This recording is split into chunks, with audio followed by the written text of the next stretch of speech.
आता तुम्ही म्हणालात मातीशी मी जोडलं आहे, प्राणी आणि तुमच्याकडे गायी वगैरे आहेत.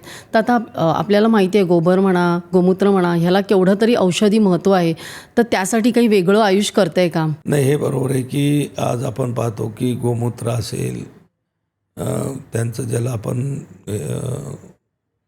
वेस्टेज जे त्यांचं असते त्याला आपण त्याच्यापासून अनेक असे आयुर्वेदिक औषधं, आयुर्वेदिक धूप, हे असे अनेक छोटे छोटे लघु उद्योगसुद्धा लोक बचत गट जे आहेत आमच्या इकडे SHG ग्रुप वगैरे ज्याला म्हणतो, त्या माध्यमातून त्यांनासुद्धा हे गोपालन वगैरे करून त्यांच्या दुधापासून बनणारे चांगले पदार्थ, मूत्रापासून बनणारे त्यांचे ह्या सगळ्याला आता त्याचं मार्केटिंग पण करण्यासाठी आम्ही मदत करतो, मार्गदर्शनही करतो आणि या SHG ग्रुपलासुद्धा आम्ही त्या ठिकाणी आमच्या आयुष मंत्रालयाशी जोडण्याचा प्रयत्न.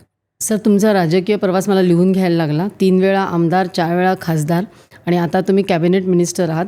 संसदेत तुम्ही 500पेक्षा जास्त प्रश्न विचारले. तर ही जी सक्रिय तुमचा भाग आहे, तर धोरण निर्मितीमध्ये म्हणजे पॉलिसी मेकिंगमध्ये तुमचा सहभाग हे सगळं का महत्त्वाचं आहे? नाही, हे बघा, आपला देश आपण पाहतो की विविधतेनं नटलेला आहे.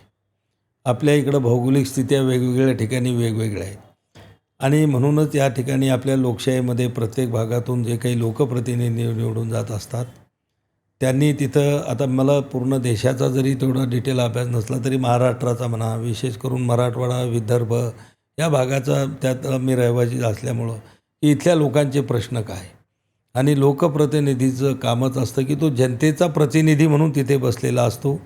त्या ठिकाणी तो जनतेचा आवाज असतो आणि म्हणून जनतेचे जे काही मूलभूत प्रश्न आहेत, समस्या आहेत किंवा जनतेला काय पाहिजेत, अपेक्षित आहे, हे सगळं त्या ठिकाणी मांडून ते शासनाकडून करून घेण्यासाठी लोकप्रतिनिधींना प्रयत्न करायचे असतात आणि ते करण्याचा मी प्रयत्न करतो. माझा जर भाग पाहिला तर हा सगळा ग्रामीण भाग आहे.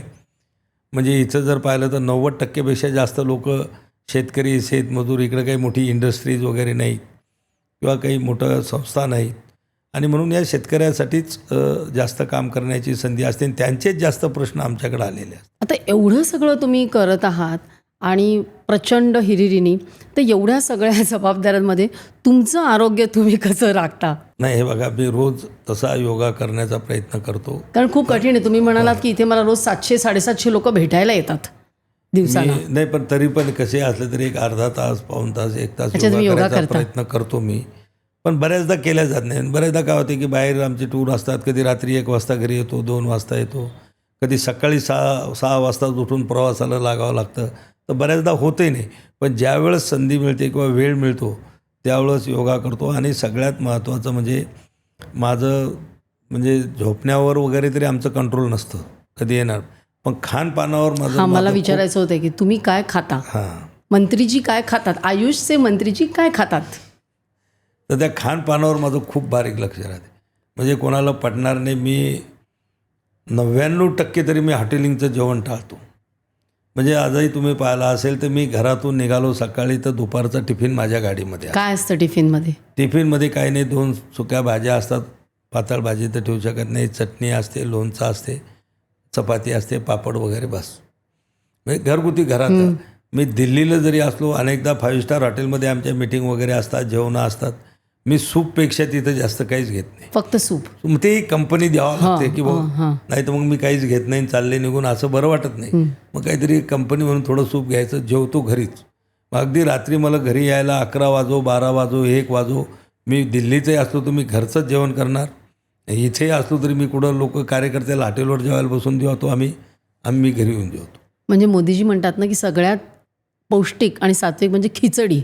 हो, खिचडी असेल, जे साधं बिलकुल ज्वारीची भाकर, चटणी जरी असली चालते. बऱ्याचदा सकाळी माझा नाश्ता म्हणजे आमच्या शेतकऱ्याची जी न्याहारी असते ती न्याहारी मी बऱ्याचदा करतो. न्याहारी म्हणजे काय असते आमच्या इकडे, संध्याकाळची उरलेली पोळी, आदल्या दिवशीची, म्हणजे रात्रीची त्याच्यातली असलेली ती पोळी असेल किंवा ज्वारीची भाकरी असेल, सकाळी ताक असेल, चटणी असेल, लोणचं असेल, त्याच्यासोबत पोटभर सकाळची न्याहारी करायची आणि कामाला लागायची. पण मग त्याने दिवसभर तुम्हाला एनर्जी राहते? नाही, पण दुपारचं मी सांगितलं ना टिफिन गाडीमध्ये असतो, तरी एवढंसं खाऊन एनर्जी राहते? एवढंच नाही, पोटभरच जेवतो सकाळी मी. नंतरचे जेवणं माझे कमी असतात, सकाळचा ब्रेकफास्ट माझा खूप फुल असतो. आणि ज्या दिवशी तुम्ही योगासन करता तेव्हा कुठलं आसन तुम्हाला सगळ्यात आवडतं, किंवा असं तुम्ही सांगा की कुठली 3 आसनं प्रत्येकाने केली पाहिजेत? नाही आपा योगामध्ये आम्ही तुम्हाला सांगतो की खूप आसनं आहेत आणि प्रत्येक आसनाचं महत्त्व वेगळं आहे. पण 3 आसनं लोकांना आणि सांगा. मी ते सांगतो की म्हणून आम्ही आमच्या मंत्रालयानं काय केलं, आम्ही या सगळ्या योगामधले पॅकेजेस तयार केले. पॅकेजेस म्हणजे असे आहेत की तुम्हाला समजा शांतीसाठी पाहिजे, मन शांती नाही, मन अस्वस्थ राहते, तर त्याच्यासाठी कोणता योगा करायचा एक त्याचा प्रोटोकॉल तयार केला.